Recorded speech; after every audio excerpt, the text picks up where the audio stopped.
I was talking to somebody and I thought they said that the rule is if it's your first time, you have to participate. But I realized that's Fight Club. So, but I'm here anyway. The new beginning story I want to tell is one actually that my mother told me. It's about when my ancestor made the decision to be a professional hitman.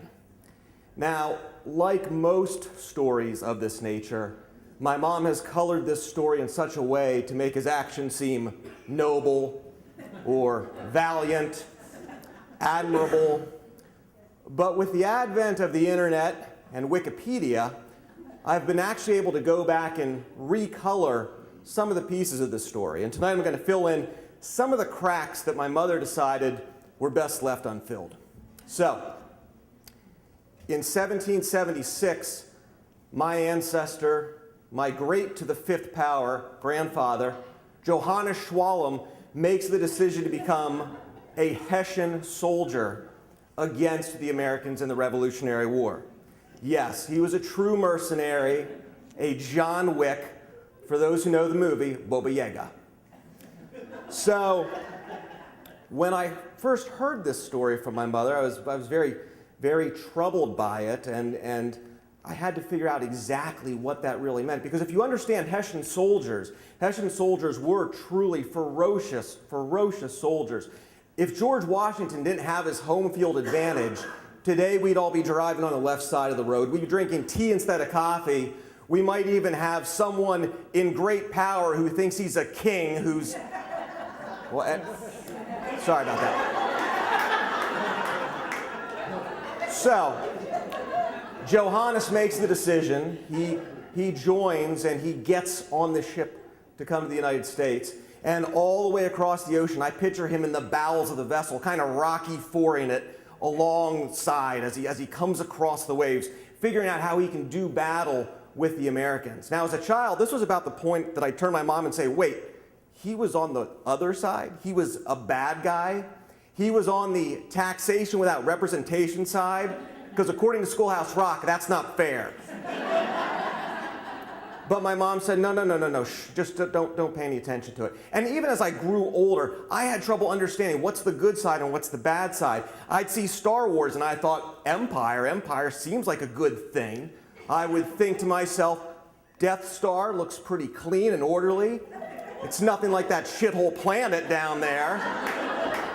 My apologies, shithouse planet.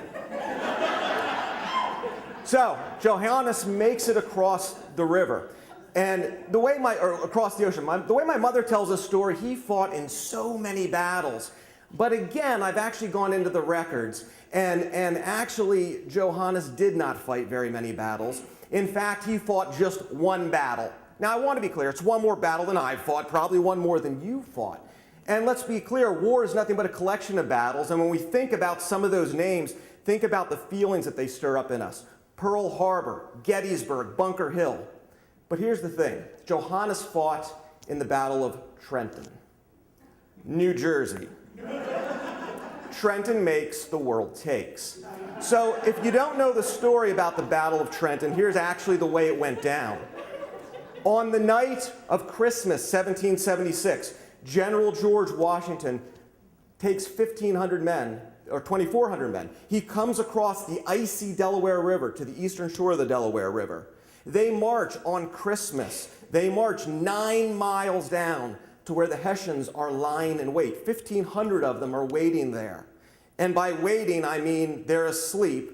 And by asleep, I mean they were actually passed out drunk from too much beer. Now, the way the story goes, according to Hessian apologists, no, they weren't drunk. But trust me, if you've seen my family on Christmas, yeah, they were a little bent, okay? So, 1,500 Hessian soldiers, 900 of them were captured. Much better story if Johannes was one of the 600 to get away. He's not. He becomes a prisoner of war, or more appropriately, a prisoner who knows nothing about war, and he makes the 60-mile march here to Lancaster, where he's imprisoned. Now, we know for a fact that Johannes Schwalm was imprisoned here, and we know this because there's all kinds of great records from those days, including the fact that Hessian soldiers who were imprisoned right here in Lancaster were actually allowed to cash their paychecks. This part of the story I don't understand at all. I don't understand how my employer today can't handle my tax exemptions, but yet they're getting checks to Hessian soldiers here in Lancaster, which he cashes. Here's what immigration policy looked like in 1776.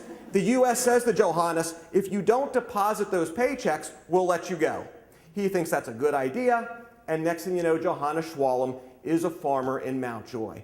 Now, I like to think about this story and how Johannes had a brilliant new beginning. And let's face it, I haven't gone that far. I'm only 4.2 miles from where he was imprisoned. In 241 years, if you've done the math, and I have, that's 90 feet a year for 241 years. But sometimes I sit in my recliner and I think about Johannes. I think, WWJD, what would Johannes do?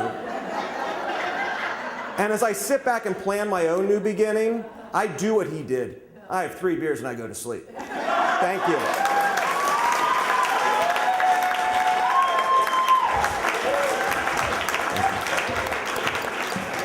Thank you.